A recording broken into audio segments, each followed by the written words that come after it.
All right, so for my final presentation for alternative sites, I chose the topic of cultural competency and multiculturalism awareness in a museum setting. So I wanted to preface first by talking about the identity of the U.S. Museum and basically the fact that it is a historically white establishment. And in 1786, Charles Wilson Peel, a white man, opened one of America's first museums, which he titled the Cabinet of Curiosities, and it was open to all for 25 cents. His Cabinet of Curiosities housed many paintings, including those of Revolutionary War heroes, as well as many objects, which were predominantly taxidermied animals that people hadn't seen before. Um, and to contextualize America at this time, it was very much a new country, and slavery was not a topic of debate. It was pre emancipation America.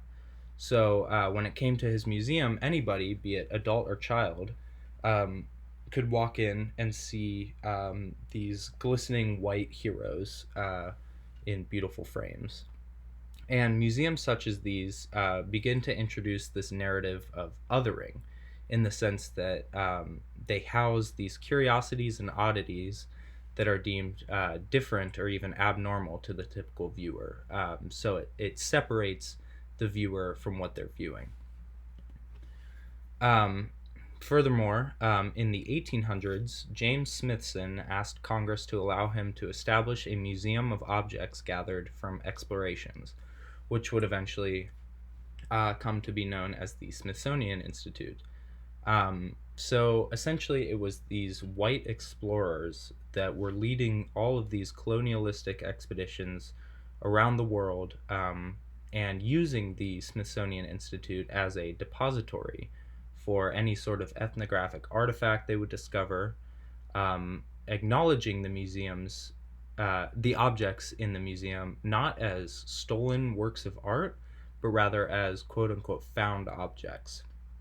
And as general science began to grow throughout the world, aided by the advent of modern technology, a sort of critical analysis was the vein for distributing knowledge to museum goers.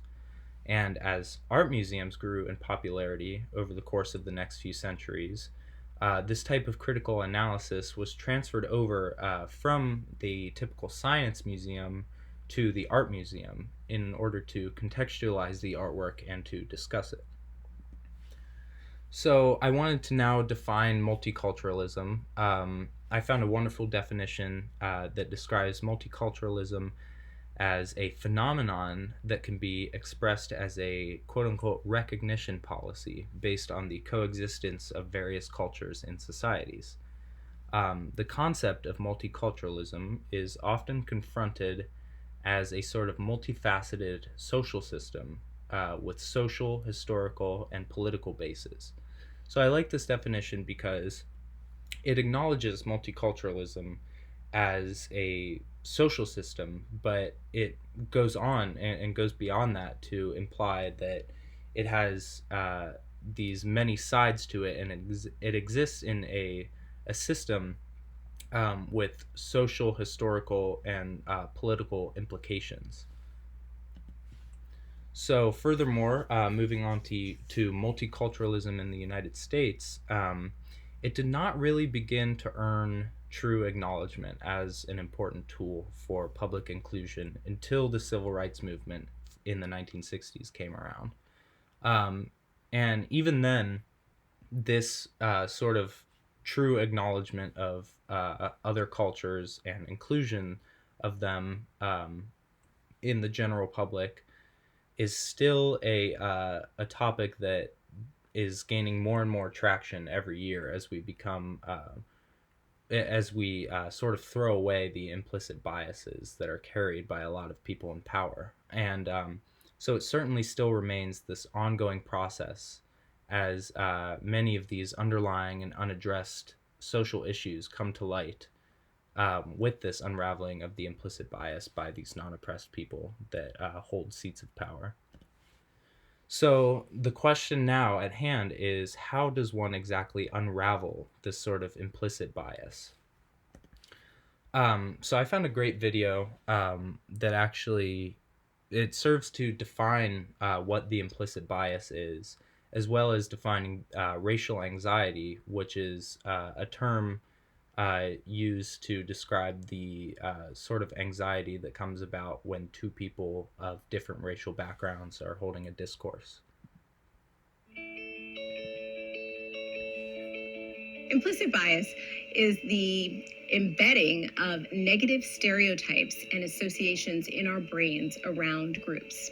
When we talk about identity difference, what we're talking about is a set of hierarchies when it comes to race or gender or sexuality.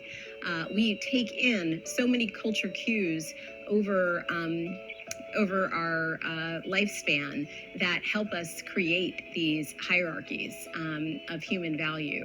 What implicit bias is the embedding of those stereotypes in relationship to a hierarchy that operate in very quick automatic periods in our brain.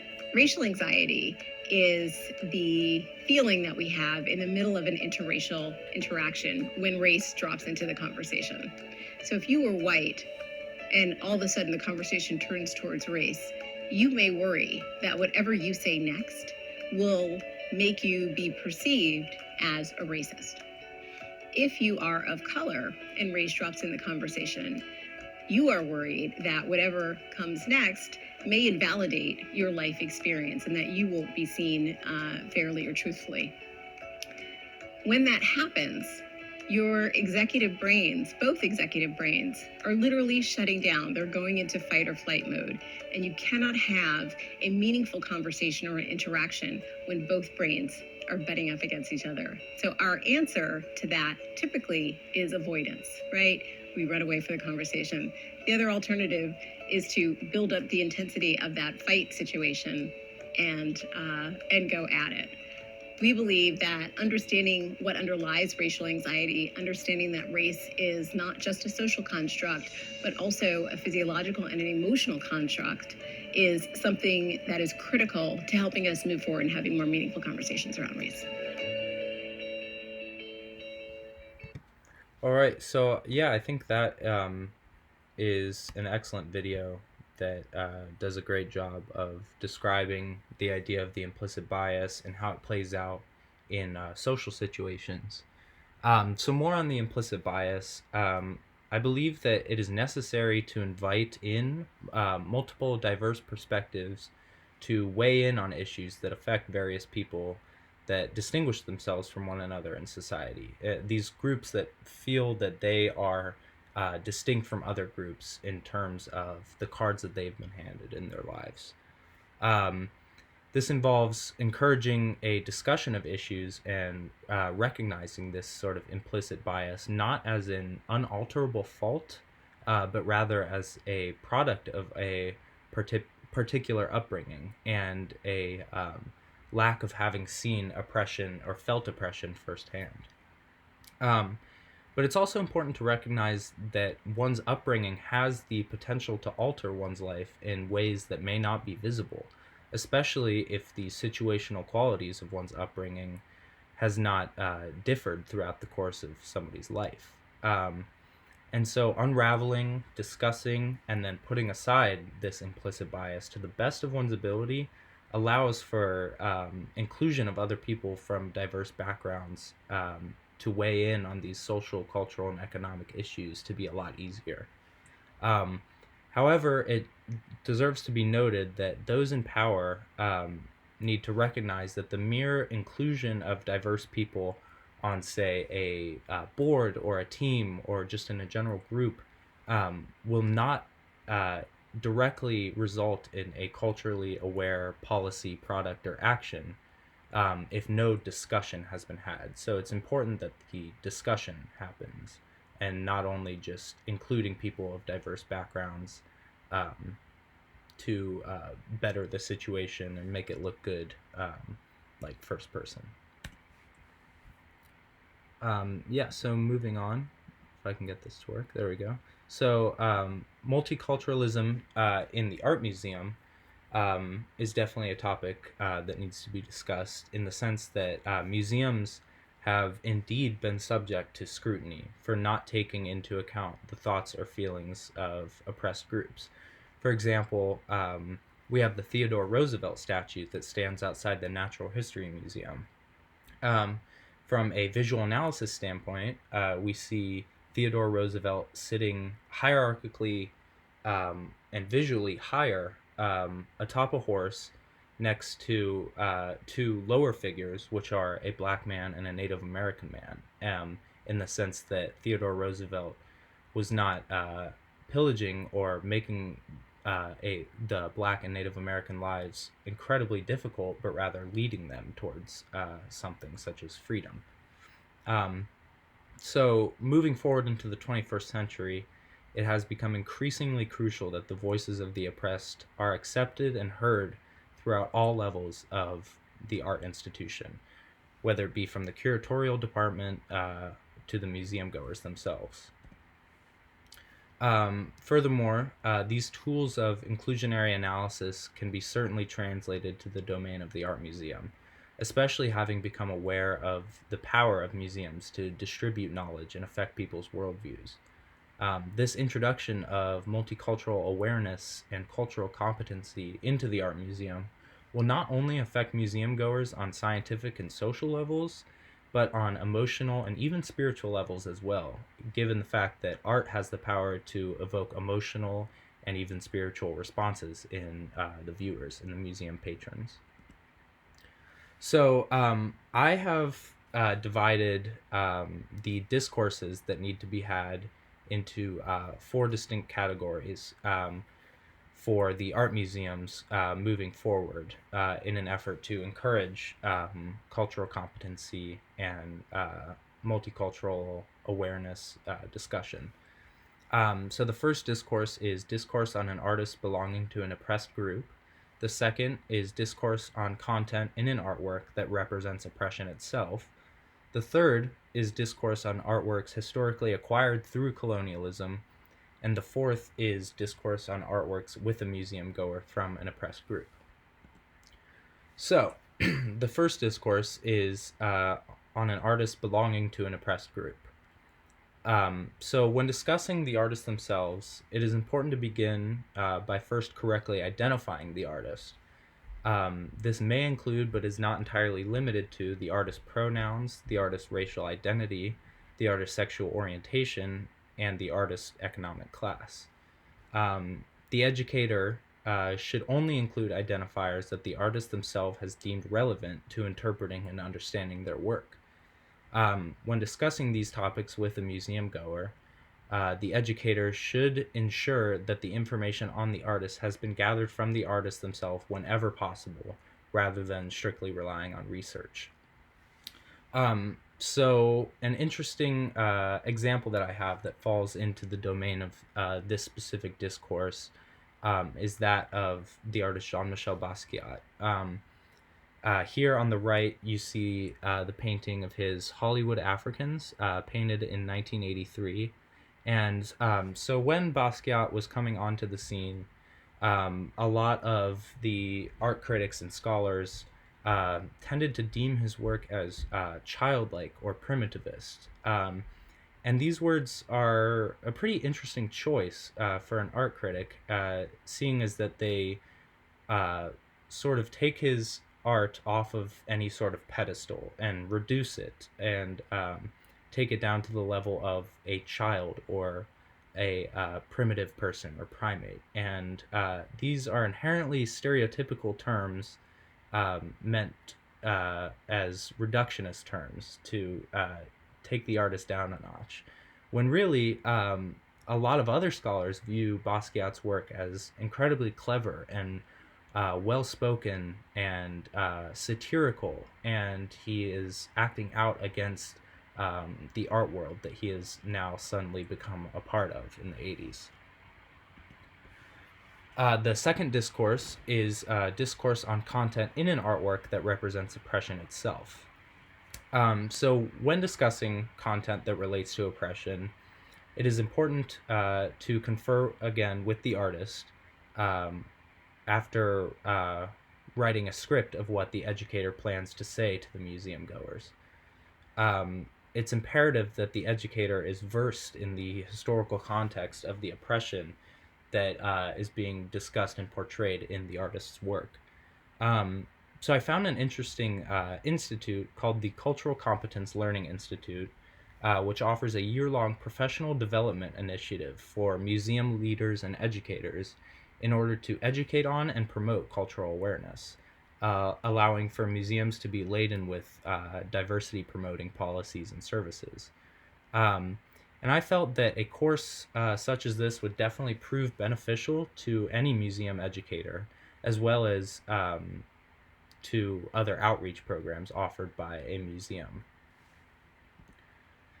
So I found another video that deals with this discourse as well, and it portrays a manner of dealing with objects relating to oppression and creating a space for discussion and for acknowledgement. So here's that video.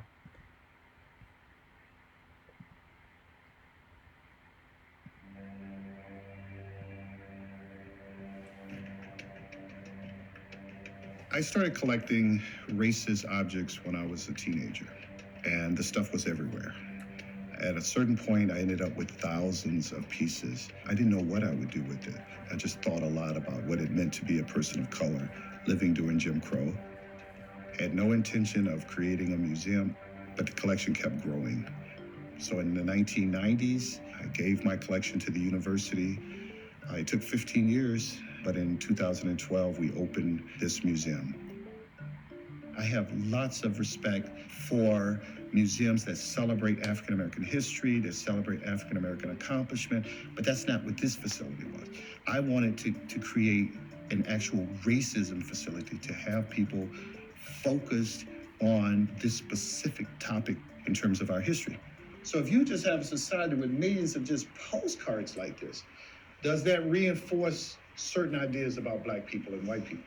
Some of the best discussions we have in the museum are about the word nigger, which sounds kind of weird, by the way, because I'm a sociologist and we don't believe words have any inherent meaning. They're just sound signs that we give. But we do believe that people, once the meanings are given, that they are shared. I mean, no piece is inherently racist. It's a racist society which will create racist objects and will racialize other objects. That's why the watermelon has a racial. There's nothing inherent about a watermelon that makes it racist, but you know darn well that it's been racialized. Someone looking at Aunt Jemima objects or other mammy images, they don't think of that as offensive. They think of good times spent with their families. It's very nostalgic. Someone else looking at those same pieces, they see the vestiges of slavery and segregation. So often we're not deciding that something is racist, but what we are doing are collecting pieces that help us talk about racism. We have lots of friends at the museum, and we receive hundreds of pieces a year. The first director of the museum, he said to me one day, hey, there's a couple guys I want you to meet. Here we go. Here's some Jim Crow related materials. These are the dolls. And some of them are older, some are newer. These are like 1950s. This is male cute. and female. Yeah, those are really interesting. They are. Our group of friends were all collecting this because we realized what it said about our society and what it said about where we were in the past and where maybe we still were. When we met David Pilgrim in the whole Jim Crow Museum and all of that, it was like, finally, there's a place where we can put this. A sense of relief that we could let go of these objects so other people could learn from it. We have some understanding of bigotry. We have some understanding of being the outsider or not being accepted or being told that we are not welcomed, we can't be accepted, you have no place here. I think because we've experienced that in our own lives, because we're gay, there's a little transference there to trying to help understand the even bigger question of bigotry and then likewise racism. Wow, this is really racist. This is an ashtray where the black washerwoman, she has her one breast stuck in the wringer, and so she's hollering. My God, that's also sexist. I think the Jim Crow would love This is that. the Jim Crow. This is on multiple levels. This is a wonderful piece. Once we finally discovered the Jim Crow Museum, it gave us more impetus to go out and find, collect, save. They now have at least 500 things from us. By collecting those things, we get a broader picture of how racism continued all the way up into the 60s and 70s and still continues. I've seen things about President Obama that were horrible. I think people who go to the Jim Crow Museum are often surprised when they see something from 2015 as racist as many of the things from 100 years ago. And we've had friends who are a complete mess after they've left because suddenly they've been confronted with the truth. For many years when I traveled, I would say that the United States, despite this history of enslavement and Jim Crow, that we are today more democratic and more egalitarian than we've ever been. And I stopped saying that about 2 years ago. I'm not suggesting that we are back in the Jim Crow period. Don't get it twisted. It's not like that. But what I am saying is I hear and see a level of racist rhetoric that is reminiscent of when I was growing up in Alabama under Governor George Wallace. People say they don't want to talk about race, but they're doing it all the time. But they're not talking about it in places where their ideas can be challenged.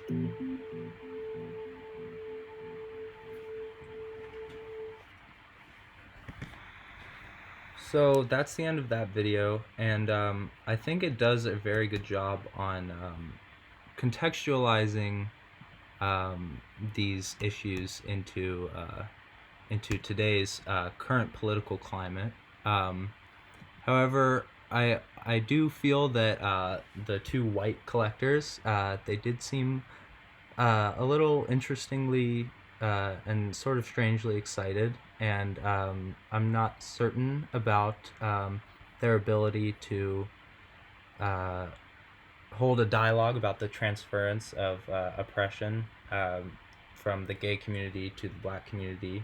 However, I think on the whole this video certainly does a great job in talking about a lot of these issues and bringing them to light when they typically wouldn't be. So moving forward, the next discourse is a discourse on artworks historically acquired through colonialism. So this brings to light the prevalence of the victims and victimizer dichotomy. So when dealing with an artwork that is historically acquired through colonialism, it can be difficult to determine what should be done with the artworks themselves. You know, some argue for a liberation of these works and a return of them to their rightful owner, which is a process known as repatriation. However, due to the age of many of these artworks, it can be difficult to determine who the rightful owner of them is, as well as whether or not the current museum is at fault for owning these objects. They can certainly be taken out of current view in a lot of these museums. However, it does serve to ask whether or not this would do anything to solve the issue or even make a statement on the issue of theft. So for example, here on the right is a head hacha acquired from the Veracruz region of pre-Columbian Mexico. It was likely created between the years of 400 to 800 BCE, and it is housed and on view at the Met currently. And so this discourse definitely relates to objects such as these in inquiring as to what should be done with objects like these. Is there a rightful owner to objects like these? Some say maybe there isn't a specific person, but it definitely shouldn't be in the hands of the Met, whereas others say, no, this provides a platform for discourse to be had. So there's a lot of discussion about what should be done in this sort of discourse. But regardless of the possible fate of the artworks, if they do remain in the museum, I find it evident that the job of the educator is to discuss this ongoing controversy in the museum world of what should be done with artifacts such as these. Furthermore, within the same discourse is the acknowledgement of mediums and techniques, because another narrative arises through this discourse, though not within the objects themselves, but rather the manner in which artists create works related to them. And it serves to wonder whether or not a particular artist has stolen a certain technique and claimed it as their own, or whether or not it is suffice to say that the artist is simply inspired. So, for example, I have a Paul Gauguin painting from 1894 titled Mahana no Atua, in which he features 3 women of color that are nude on what seems to be a beach, and it is surrounded by these like phantasmagoric colors and interesting techniques. And so a lot of people viewing this, they say that Paul Gauguin is this noble sort of like anti-European novel artist who's painting these things that would never normally have been painted by European artists at his time. Whereas others say, no, he's nothing more than this colonial fetishist who just sort of happened to be at the right place at the right time, knowing his techniques that he knows of painting. And so the final discourse is on artworks with a museum goer from an oppressed group. So I feel it's important that the museum or art gallery creates a space for museum goers from oppressed groups to share their thoughts and feelings about an artwork, whether they be just general inquiries about the artwork or the museum itself, or issues that they find with a particular piece of art, or even an inadequacy of a museum educator in their ability to provide an accurate historical analysis of cultural occurrences or ideas. So in practice, this sort of discussion space may take the form of a physical box with note cards at the exit of a museum or at the exit of an exhibition to allow for anonymity, with an email address posted for further inquiries if they are too long to fit on a note card. Or if the visitor feels comfortable, the museum could have a staff member of a diverse background hired that can make the time to actually discuss these issues face to face with the museum goer. And this would also aim to develop a discussion between the higher levels of the museum and the museum goers themselves, so that it doesn't seem too outlandish to picture that. Continuing on, the age of the museum goer is especially important, as the children that walk through a museum one day may end up finding inspiration, and the next day they have their own work featured in a museum, such as the one they entered. So if possible, the museum should hold a weekly educator-led tour for children in which these discourses can be compartmentalized into a child-friendly manner. These educator-led tours could aim to highlight the beauty of the artworks and the notion that anyone from any background or any family can become a profound artist. So, in conclusion, there is certain to be an overlap with these discourses, as they all exist within a system made up of intermingling webs of oppression and discussion around this sort of oppression. However, it is important that the educator not become discouraged by this, nor should they view these discourses as barriers, because instead each attempt at breaking down this implicit bias, regardless of its success, is an attempt in the right direction and should certainly be continued. So to finish, I have a video from Thelma Golden on how art helps us understand diversity and multiculturalism awareness. One of the reasons that art is so important to me is because I see artists as visionaries in our society. And when we're talking about diversity and the ideas around diversity, artists, for me, provide so much of what I think we all can see as a way to understand the complexity and the beauty and the power of this important subject. We think deeply about the idea of our audience of the present and the audience of the future. And in that, we continue to want to create a space that is open and welcome to all. We sit at an important moment in history where we have a past that we can look at and understand the ways in which these ideas have developed and grown. But we also, I think, feel very committed in this moment to a future where we are really creating progress in the ways in which diversity is understood. All right, and here is my works cited, both pages of that, and that is my presentation. Thank you so much for watching.